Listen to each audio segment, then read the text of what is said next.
이 시간 수요예배에 오신 모든 광영교회 성도님들을 예수님의 이름으로 환영하고 축복합니다. 오늘은 히브리서 12장 1절부터 10절까지의 말씀을 통해 믿음과 온전한 삶을 위하여라는 제목으로 하나님 말씀 전하고자 합니다. 4년마다 열리는 전 세계 축제 올림픽은 수많은 운동선수들이 준비하고 노력한 실력들을 보여주는 국제적인 대회입니다. 그런데 올림픽이 끝나면 또 하나의 올림픽인 패럴림픽이 이어서 진행이 됩니다. 패럴림픽은 신체적으로 그리고 감각적으로 장애가 있는 선수들이 참가하는 올림픽 경기입니다. 그래서 패럴림픽을 보고 있으면 장애를 가진 수많은 선수들이 자신의 한계를 뛰어넘는 놀라움과 감동과 그리고 기쁨을 우리 역시 함께 나눌 수 있습니다.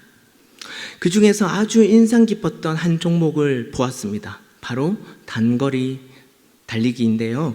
이 단거리 달리기에서 어떤 선수들이 등장했냐면 앞을 보지 못하는 시각장애인들이 출전했습니다. 단거리라고 하지만 어떻게 시각장애인이 스피드를 내서 앞까지 달려갈 수 있을까요? 그 상황이 너무 궁금해서 그 경기를 보았더니 그들이 달릴 수 있는 이유를 알았습니다. 바로 시각장애인과 함께 달리는 가이드 러너가 있었던 것입니다. 이 가이드 러너는 출전 선수와 함께 휘슬이 울리는 순간 출발선에서 그들과 함께 뛰기 시작합니다. 단거리 달리기이기 때문에 매우 빠른 속도로 달려야 하고 이 두 사람은 같은 호흡과 같은 발을 내딛어야 넘어지지 않고 가장 빠르게 결승선으로 통과할 수 있습니다. 단거리 달리기를 할 때 정말 이렇게까지 호흡이 잘 맞을 수 있나 싶을 정도로 마치 한 사람이 뛰는 것처럼 열심히 달리는 모습을 보았습니다. 그래서 이 가이드 러너의 가장 큰 역할은 달리는 선수의 진행 방향을 알려주고 편하게 뛸 수 있도록 그 선수의 발 보폭에 맞춰 달려주는 것입니다. 결국 시각장애인에게 있어서 이 최종 목적지까지 안내하는 이 가이드 러너는 그 선수와 한 몸으로 함께 달리는 것이죠. 만약에 가이드 러너가 자기 혼자만 열심히 달린다고 한다면 결코 같은 발 보폭으로 내딛을 수 없습니다. 나보다 남을 위해 온전히 배려하고 돕는 사람이 있었기 때문에 불가능할 것 같았던 시각장애인의 달리기도 목적지까지 완주할 수 있었던 것입니다. 이처럼 패럴림픽의 단거리 달리기를 보면서 경주자의 태도에 대해서 다시 한번 생각해 보았습니다. 경주자는 출발선에서 끝지점이 있는 목적지까지 끝까지 완주하는 사람입니다. 불가능할 것 같은 도전이라 보일 수 있지만 이 시각장애인에게 있어서 가이드 러너를 통해 최종 목적지까지 달릴 수 있는 것처럼 올림픽이든 아니면 패럴림픽이든 경주하는 사람이라면 그 종목에 맞춰 시작부터 끝까지 다 완주할 수 있어야 합니다. 그 누구도 중간에 포기하지 않고 결승선에 완주해야 된다는 것이죠. 그렇다면 이것이 가이드 러너와 한 몸을 이룬 시각장애인 선수에게만 해당되는 일일까요? 실제 경기하는 선수는 아니지만 우리 역시 삶이라는 경주를 하고 있습니다. 특별히 예수 그리스도를 믿는 우리 그리스도인들의 삶은 경주자와 동일한 사명을 붙들고 있어야 합니다. 왜일까요? 우리 모두는 결승선이라는 목적지까지 달려가야 할 분명한 목표와 사명이 있기 때문이죠.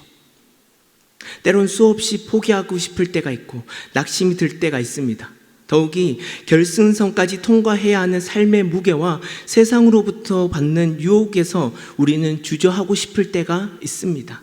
하지만 우리가 반드시 넘어야 하고 통과해야 할 이 결승선이 있다고 말씀에 나와 있기 때문에 우리 모두는 반드시 목적지까지 통과해야 합니다.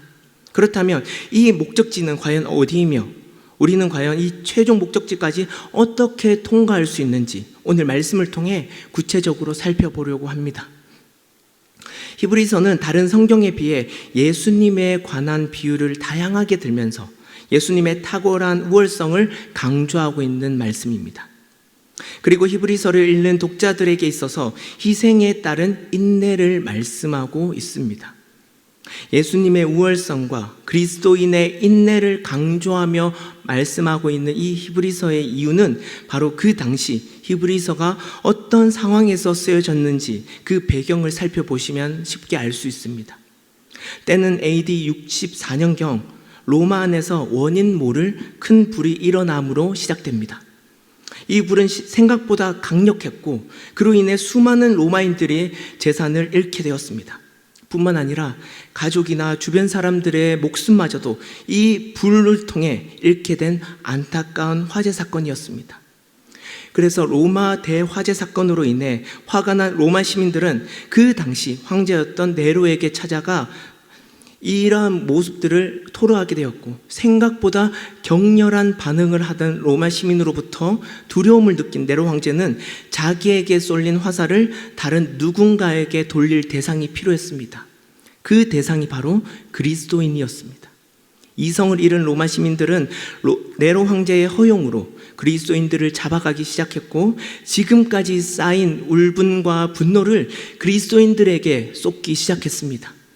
열이 받을 대로 받은 로마 시민들은 수많은 그리스도인들을 자신의 화풀이 대상으로 여기며 잔인하게 학살했습니다. 이것이 그리스도인들을 핍박한 네로 박해입니다. 네로 박해를 통해 그리스도인들은 예수님을 믿는다라는 단 하나만의 이유만으로 어떤 이들은 집을 잃게 되었고, 사랑하는 가족이나 친구를 잃게 되었고, 자신의 목숨마저 잃게 되었습니다. 그렇기 때문에 당시 그리스도인들 중에서 일부는 이러한 핍박이 무서워 그리스도인임을 부인하기도 했습니다. 하지만 끝까지 지하 동굴에 숨어 그리스도인이라는 정체성을 지키는 자들도 있었습니다. 그들을 위해, 그리고 그리스도인이라는 정체성이 흔들려 망설이고 있는 자들을 위해 히브리서 기자는 이 히브리서를 작성했습니다.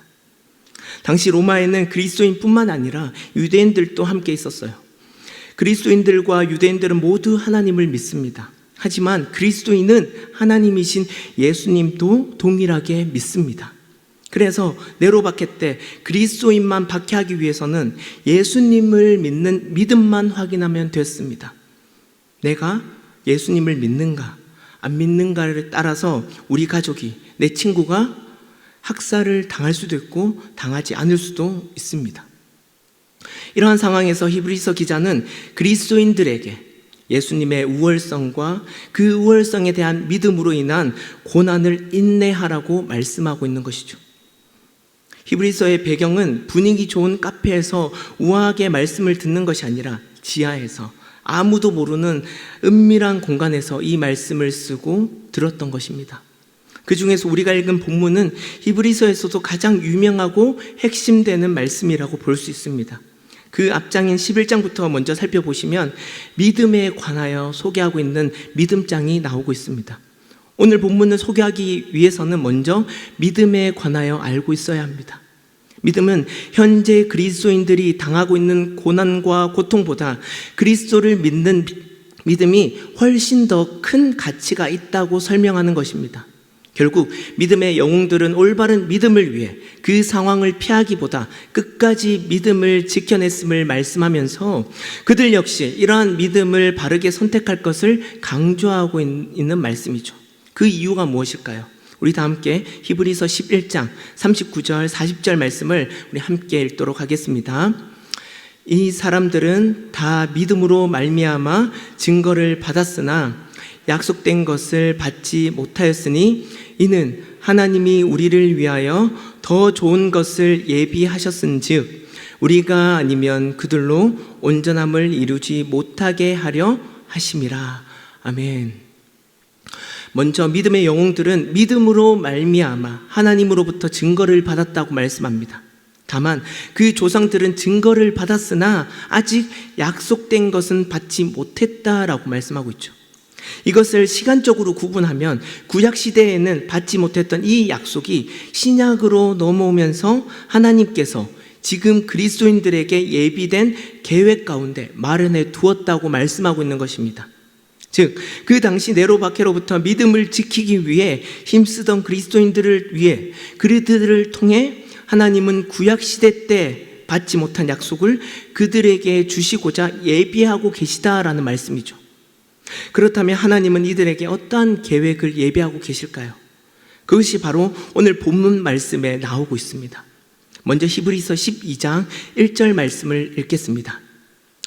이러므로 우리에게 구름같이 둘러싼 허다한 증인들이 있으니 모든 무거운 것과 얼매이기 쉬운 죄를 벗어버리고 인내로써 우리 앞에 당한 경주를 하며, 이러므로 믿음의 영웅들도 하나님으로부터 증거를 받는 것처럼 그들 역시 믿음의 희생과 고난 앞에서 인내로 경주할 것을 히브리서 기자는 설명하고 있습니다.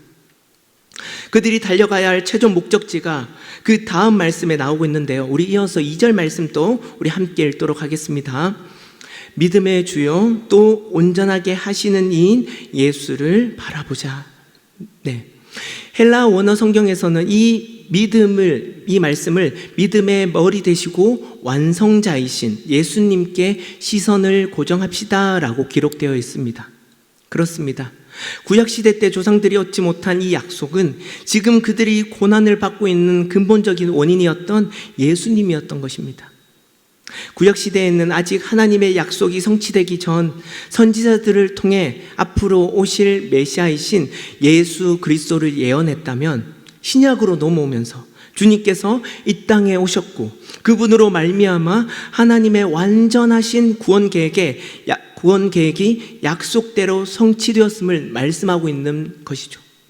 그래서 하나님은 그리스도인들에게 약속하시고자 한 것은 모든 구원 사역을 이루신 예수님만 바라본다면 히브리서 11장 40절 말씀에 나온 것처럼 이전보다 더 좋은 것을 우리를 위해 예비해 두셨음을 나타내고 있는 것입니다.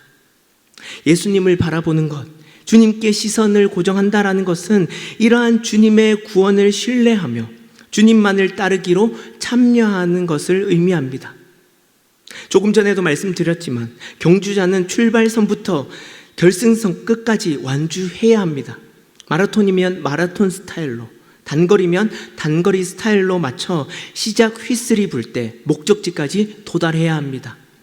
본문 1절 말씀을 보시면 히브리서 당시 그리스도인들도 네로 박해를 통해 믿음의 경주를 하고 있습니다.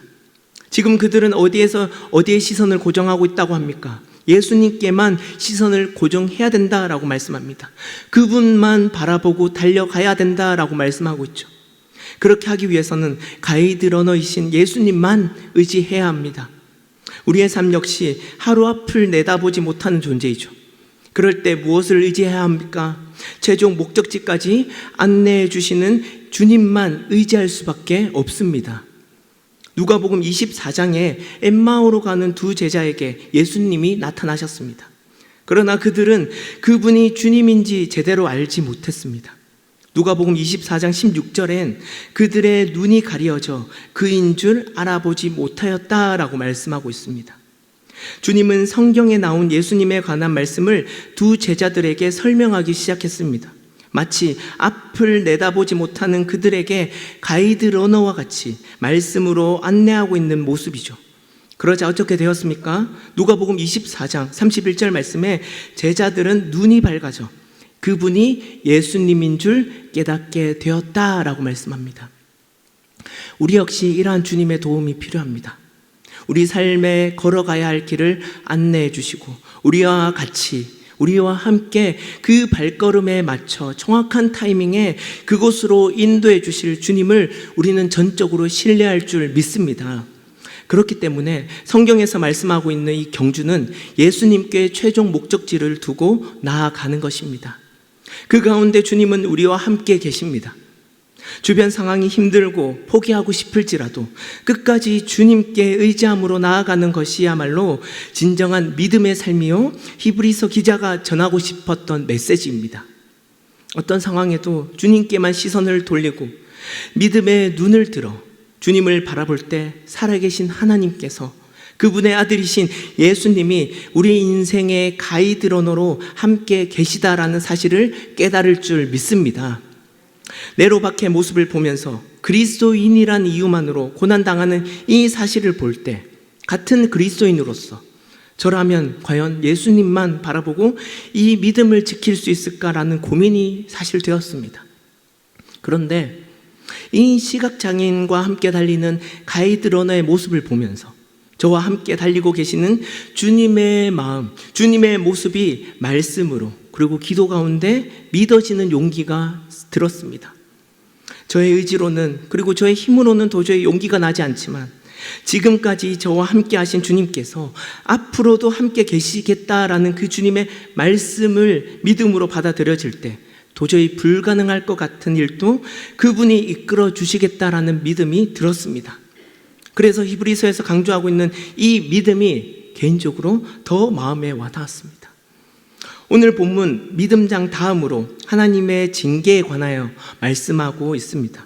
본문 6절 말씀을 보시면 하나님은 사랑하는 자에게 징계하시고 받아들이는 아들에게 채찍질을 하신다라고 말씀합니다. 당시 히브리서를 읽는 그리스도인들의 입장에선 왜 이런 고난이 왜 하필 우리들에게만 찾아오는지 이해할 수 없고 그들이 믿는 예수님에 대해 원망할 수도 있을 것 같았습니다. 하지만 하나님께서 징계 가운데 놓여있는 귀한 주님의 자녀라는 사실과 그 믿음을 잃지 않도록 그냥 내버려 두지 않으시고 반드시 선한 계획이 있음을 말씀하고 계시죠. 이는 하나님이 우리를 위하여 더 좋은 것을 예비하셨다라는 이 말씀이 어떠한 순간에도 주님만을 바라보는 믿음의 렌즈가 되면 좋겠습니다. 그렇기 위해서는 우리 역시 징계 속에서도 믿음의 삶을 가져야 합니다. 왜냐하면 하나님께서 우리에게 그리스도인의 정체성을 보여주시고자 하시기 때문이죠. 본문 8절 말씀을 우리 다 함께 읽도록 하겠습니다. 징계는 다 받는 것이거늘 너희에게 없으면 사생자요 친아들이 아니니라. 역사적으로 봤을 땐 네로 황제로 인한 그리스도인들이 당한 이 핍박 사건으로 보여지지만 하나님의 관점으로 봤을 땐 이러한 박해와 징계를 통해 오늘 본문 10절 말씀처럼 우리의 유익을 위하여 그분의 거룩하심에 함께 참여하고자 하신 하나님의 역사라는 사실입니다. 이처럼 믿음의 삶을 통해 하나님은 그들에게 좋은 것을 예비하셨다고 말씀하는데요, 이것을 조금 더 자세히 확인해 보고자 합니다. 먼저 히브리서 11장 1절 말씀을 우리 다 함께 읽도록 하겠습니다. 믿음은 바라는 것들의 실상이요 보이지 않는 것들의 증거니. 믿음은 눈에 보이지 않는다고 해서 무작정 믿습니다, 믿으세요라는 정신 승리의 구호가 아닙니다. 우리가 예수님을 믿는 이 믿음은 명확히 우리의 삶에서 역사하시고 실제 우리가 붙들고 살아가는 실상이라는 것입니다. 그 믿음이 흐릿하게 보이는 것이 아니라 명확하게 보여지고 나타나는 증거라는 것이죠. 그렇다면 이 믿음을 어떻게 눈에 보이는 증거로 그리고 실상으로 받아들일까요? 우선 믿음의 선진들이 그 믿음을 이미 받았다라고 말씀합니다. 그 믿음의 영웅들 몇 사람을 살펴보면서 그 믿음의 증거를 우리가 확인해 보도록 하겠습니다. 먼저 히브리서 11장 4절에 아벨은 의로운 자라는 증거를 받았습니다. 그리고 5절에 에녹은 하나님을 기뻐하시게 하는 자라는 증거를 받았습니다. 그들이 받은 증거는 눈에 보이는 물질적인 증거가 아니라 하나님으로부터 인정받는 삶의 열매를 증거로 받았음을 보여주고 있습니다. 그렇기 때문에 우리가 예수 그리스도를 믿는 믿음이 있다라는 것은 누군가에게 믿음이라는 물질이나 사건을 보여주는 것이 아니라 내가 얼마나 그리스도를 믿는 자인지 믿는 자의 본을 보여주는 증거가 실상으로 나타나는 것입니다. 선한 일을 감당하는 삶, 하나님을 기쁘시게 하는 삶, 모든 일에 정직하며 성실한 삶을 통해 이 사람은 예수님을 믿는 삶이라는 것을 믿음으로 드러나는 것이죠. 특별히 고난과 고통 가운데 처해진 그 당시 히브리서 그리스도인들은 무엇으로 믿음의 증거를 받았을까요? 오늘 본문 6절 말씀에 이렇게 기록되어 있습니다. 주께서 그 사랑하시는 자를 징계하시고. 지금 이들은 다른 어떤 증거보다 하나님께서 그들을 그리고 나를 사랑하신다라는 증거를 받았고 확인하고 싶었습니다.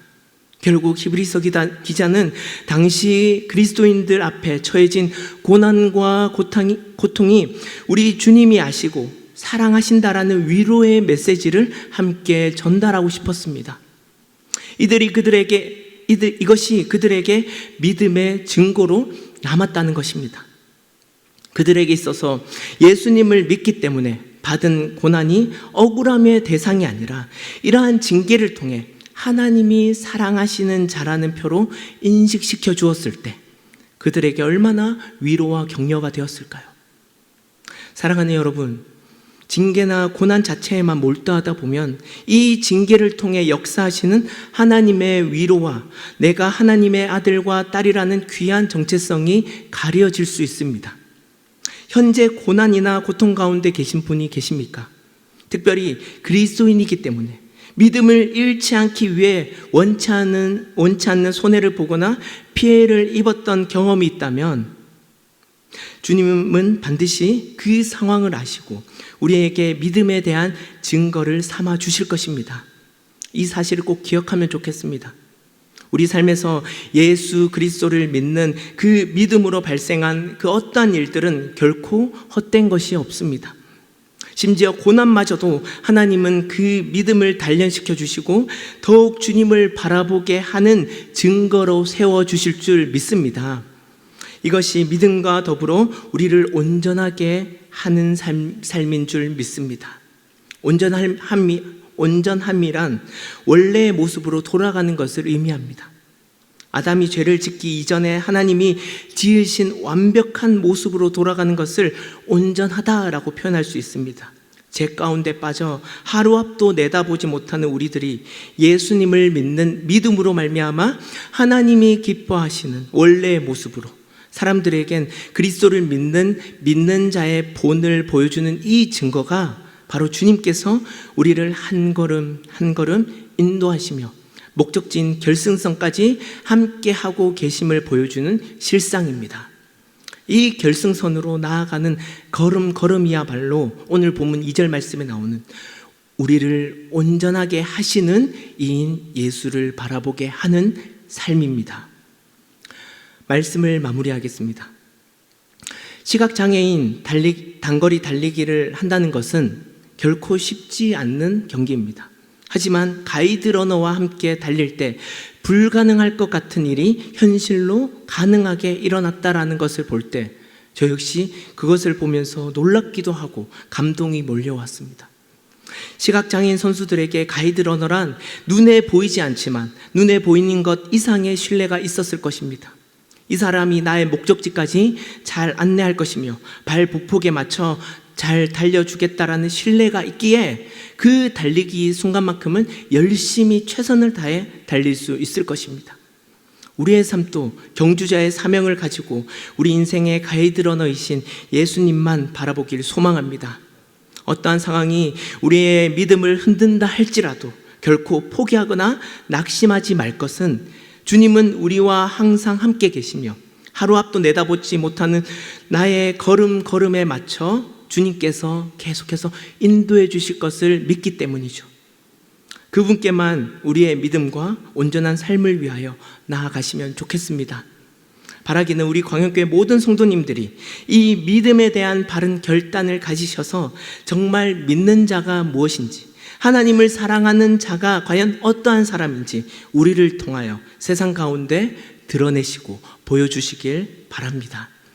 그리하여 이러한 믿음의 삶을 통해 하나님의 증거를 받으며 하루하루 우리를 온전케 하시는 주님을 바라보는 이 온전한 삶 되시길 예수님의 이름으로 간절히 축복합니다.